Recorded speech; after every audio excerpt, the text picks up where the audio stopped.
ಒಂದು ಮೊಬೈಲ್ನ ಪರ್ಚೇಸ್ ಮಾಡಬೇಕಾದ್ರೆ ಅದರಲ್ಲಿರುವಂತಹ ಫೀಚರ್ಸ್ನ ತುಂಬ ಚೆನ್ನಾಗಿ ನೋಡಿರ್ತೀವಿ, ತುಂಬ ಚೆನ್ನಾಗಿ ರಿಸರ್ಚ್ ಮಾಡಿರ್ತೀವಿ.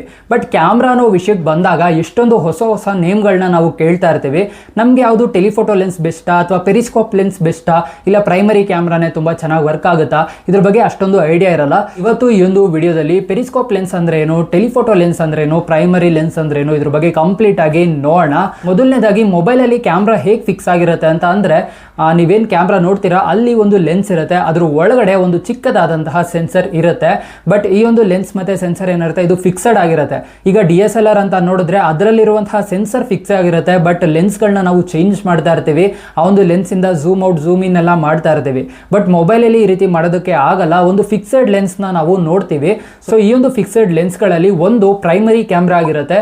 ಸೊ ಈ ಒಂದು ಪ್ರೈಮರಿ ಕ್ಯಾಮ್ರಾದಲ್ಲಿ ಬರೀ ನಾವು 1x ಅಲ್ಲಿ ಫೋಟೋಸ್ಗಳನ್ನ ಕ್ಲಿಕ್ ಮಾಡ್ತಾ ಇರ್ತೀವಿ. 1x ಅಲ್ಲಿ ಫೋಟೋನ ಕ್ಲಿಕ್ ಮಾಡಿದಾಗ ತುಂಬಾ ಒಳ್ಳೆ ಕ್ಲಾರಿಟಿ ಫೋಟೋಸ್ಗಳು ನಮಗೆ ಸಿಗ್ತಾ ಇರುತ್ತೆ.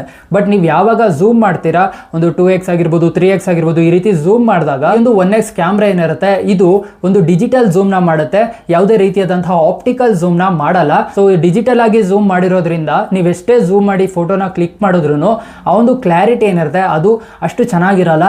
ಅಂದ್ರೆ 1x ಅಲ್ಲಿ ಎಷ್ಟು ಕ್ಲಾರಿಟಿ ಇರುತ್ತೆ ಆ ಕ್ಲಾರಿಟಿ ನಮಗೆ ಝೂಮ್ ಮಾಡಿದಾಗ ಸಿಗಲ್ಲ. ಸೊ ಈ ರೀತಿ ಇದ್ದಾಗ ನಾವು ಟೆಲಿಫೋಟೋ ಲೆನ್ಸ್ನ ಯೂಸ್ ಮಾಡ್ತೀವಿ. ಸೊ ಟೆಲಿಫೋಟೋ ಲೆನ್ಸು ಮತ್ತು ಪ್ರೈಮರಿ ಲೆನ್ಸಲ್ಲಿ ಮೇಜರ್ ಚೇಂಜಸ್ ಅಂದರೆ ಏನೂ ಇಲ್ಲ, ಬರೀ ಒಂದು ಲೆನ್ಸ್ ಏನಿರುತ್ತೆ ಅದು ಮಾತ್ರ ಚೇಂಜ್ ಆಗಿರುತ್ತೆ. ಇವಾಗ ನಿಮ್ಮ ಮೊಬೈಲಲ್ಲಿ ಒಂದು 50 ಮೆಗಾ ಪಿಕ್ಸೆಲ್ ಕ್ಯಾಮ್ರಾ ಇರುತ್ತೆ, ಅದ್ರ ಮುಂದೆ ಒಂದು 1x ಒಂದು ಲೆನ್ಸ್ನ ಹಾಕಿರ್ತಾರೆ ಅನ್ಕೊಳ್ಳಿ. ಅದೇ ಇವಾಗ ಟೆಲಿಫೋಟೋ ಲೆನ್ಸಿಗೆ ನಾವು ನೋಡಿದ್ರೆ 50 ಮೆಗಾ ಪಿಕ್ಸೆಲ್ನ ಒಂದು ಪ್ರೈಮರಿ ಸೆನ್ಸರ್ ಏನಿರುತ್ತೆ ಅದು ಸೇಮ್ ಇರುತ್ತೆ, ಬಟ್ ಅದ್ರ ಮುಂದೆ ಇರುವಂತಹ ಲೆನ್ಸ್ ಏನಿರುತ್ತೆ ಅದು 3x ಆಪ್ಟಿಕಲ್ ಝೂಮ್ ಲೆನ್ಸ್ ಆಗಿರುತ್ತೆ.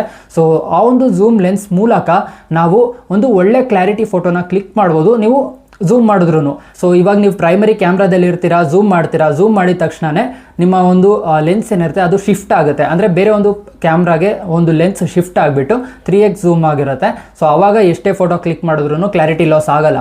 ಬಟ್ ಈ ಒಂದು 3x ಆಪ್ಟಿಕಲ್ ಝೂಮ್ ಏನಿರುತ್ತೆ ಇದರಲ್ಲೂ ಕೂಡ ಒಂದು ಡಿಸ್ಅಡ್ವಾಂಟೇಜ್ ಇರುತ್ತೆ. ನೀವು 3x ವರೆಗೂ ಮಾತ್ರ ಒಂದು ಒಳ್ಳೆ ಕ್ಲಾರಿಟಿ ಫೋಟೋನ ಕ್ಲಿಕ್ ಮಾಡ್ಬೋದು. ಬಟ್ 3x ಇಂದ ಒಂದು 10xಗೂ ಅಥವಾ 30xಗೂ ನೀವು ಝೂಮ್ ಮಾಡಿದ್ರೆ ಆವಾಗ ಕ್ಲಾರಿಟಿ ಇದರಲ್ಲೂ ಕೂಡ ಲಾಸ್ ಆಗುತ್ತೆ. ಸೊ ಈ ರೀತಿ ಡಿಜಿಟಲ್ ಝೂಮ್ಗಳು ಅಷ್ಟೊಂದು ಕ್ಲಾರಿಟಿ ಆಗಿರಲ್ಲ, ಬಟ್ ಆಪ್ಟಿಕಲ್ ಝೂಮ್ ಮಾಡುವಂತಹ ಫೋಟೋಗಳು ಕ್ಲಾರಿಟಿ ಲಾಸ್ ಇಲ್ಲದೆ ಒಂದು ಒಳ್ಳೆ ಫೋಟೋಸ್ಗಳನ್ನ ನಮಗೆ ಕೊಡುತ್ತೆ. ಸೊ 10xಗೆ ಅಥವಾ ಒಂದು 30xಗೆ ಒಳ್ಳೆ ಝೂಮ್ ಮಾಡಬೇಕು, ಕ್ಲಾರಿಟಿ ಲಾಸ್ ಇಲ್ಲದಿರುವಂತಹ ಫೋಟೋಸ್ನ ನಾವು ಕ್ಲಿಕ್ ಮಾಡಬೇಕು ಅಂತ ಅನ್ಬೇಕಾದ್ರೇನೆ ಬರೋದು ಈ ಒಂದು ಪೆರಿಸ್ಕೋಪ್ ಲೆನ್ಸ್. ಈಗ ನಾನೇನು ಪ್ರೈಮರಿ ಲೆನ್ಸ್ ಮತ್ತೆ ಒಂದು ಟೆಲಿಫೋಟೋ ಲೆನ್ಸ್ ಬಗ್ಗೆ ಮಾತಾಡಿದೆ, ಅದೆಲ್ಲ ಒಂದು ಟೆಕ್ನಾಲಜಿನ ಯೂಸ್ ಮಾಡಿದ್ರೆ ಈ ಒಂದು ಪೆರಿಸ್ಕೋಪ್ ಲೆನ್ಸ್ ಏನಿರುತ್ತೆ ಇದು ಬೇರೆ ಟೆಕ್ನಾಲಜಿ ಜೊತೆಗೆ ಬರುತ್ತೆ. ಸೊ ಈ ಲೆನ್ಸ್ಗಳೆಲ್ಲ ವರ್ಟಿಕಲ್ ಆಗಿ ಅರೇಂಜ್ ಆಗಿದ್ರೆ ಪೆರಿಸ್ಕೋಪ್ ಲೆನ್ಸ್ ಏನಿರುತ್ತೆ ಅದು ಹಾರಿಜಾಂಟಲ್ ಆಗಿ ಅರೇಂಜ್ ಆಗಿರುತ್ತೆ. ಸೊ ಲೈಟ್ ಸೋರ್ಸ್ ಒಳಗಡೆ ಬಂದಾಗ ಈ ಒಂದು ಲೆನ್ಸ್ ಏನಿರುತ್ತೆ ಇದು 90 ಡಿಗ್ರಿ ಲೆನ್ಸ್ ಆಗಿರೋದ್ರಿಂದ ಆ ಒಂದು ಲೈಟ್ ನ ಹಾರಿಜಾಂಟಲ್ ಆಗಿ ಕ್ಯಾಮ್ರಾ ಸೆನ್ಸರ್ಗೆ ಹೋಗೋ ರೀತಿ ಮಾಡುತ್ತೆ. ಇಲ್ಲಿ ನಮಗೆ ಸ್ಪೇಸ್ ತುಂಬಾನೇ ಸಿಗೋದ್ರಿಂದ ಅಲ್ಲಿಂದ ನಾವು ಆಪ್ಟಿಕಲ್ ಝೂಮ್ ನ ಯೂಸ್ ಮಾಡ್ಕೊಬಹುದು. ಸೊ ಪೆರಿಸ್ಕೋಪ್ ಲೆನ್ಸ್ ಅಲ್ಲಿ ನೀವು ಅಪ್ ಟು 10x ವರೆಗೂ ಝೂಮ್ ಮಾಡಿದ್ರು ಅಷ್ಟೊಂದು ಕ್ಲಾರಿಟಿ ಲಾಸ್ ಆಗಲ್ಲ. ಹೌದು, ಕೆಲವೊಂದು ಮೊಬೈಲ್ಗಳಲ್ಲಿ 100x ಝೂಮ್ ಮಾಡ್ಬೋದು, 140x ವರೆಗೂ ಝೂಮ್ ಮಾಡ್ಬೋದು ಅಂತ ಹೇಳ್ತಾರೆ. ಒಂದು 10x ವರೆಗೂ ಆಪ್ಟಿಕಲ್ ಝೂಮ್ ಆದ್ರೂ ಅದಾದ್ಮೇಲೆ ಅದು ಡಿಜಿಟಲ್ ಝೂಮ್ನ ಮಾಡುತ್ತೆ. ಸೊ 100x ಫೋಟೋನ ಕ್ಲಿಕ್ ಮಾಡಿದ್ರು ಅಷ್ಟೊಂದು ಕ್ಲಾರಿಟಿ ಫೋಟೋಸ್ಗಳು ನಮಗೆ ಸಿಗಲ್ಲ.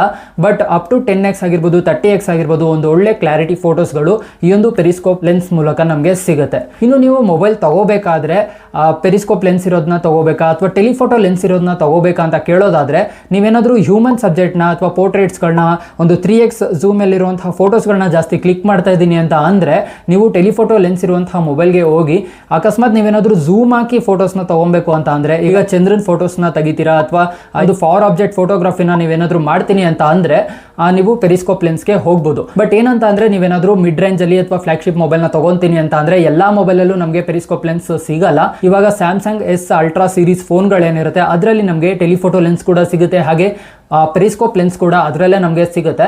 ಬಟ್ ಮಿಡ್ ರೇಂಜಲ್ಲಿ ಅಥವಾ ಒಂದು ಫ್ಲಾಗ್ಶಿಪ್ ಒಳಗಡೆ ಇರುವಂತಹ ಫೋನ್ಗಳಲ್ಲಿ ನಾವು ಯೂಶಲಿ ಟೆಲಿಫೋಟೋ ಲೆನ್ಸ್ನ ಮಾತ್ರ ನೋಡ್ತೀವಿ. ಬಟ್ ಇವಾಗ ಬರ್ತಿರುವಂತಹ ಫೋನ್ಗಳಲ್ಲಿ ವೈಡ್ ಆ್ಯಂಗಲ್ಸೇ ಇಲ್ಲ, ಬರೀ ಒಂದು ಪ್ರೈಮರಿ ಸೆನ್ಸರ್ನ ಕೊಡ್ತಿದ್ದಾರೆ.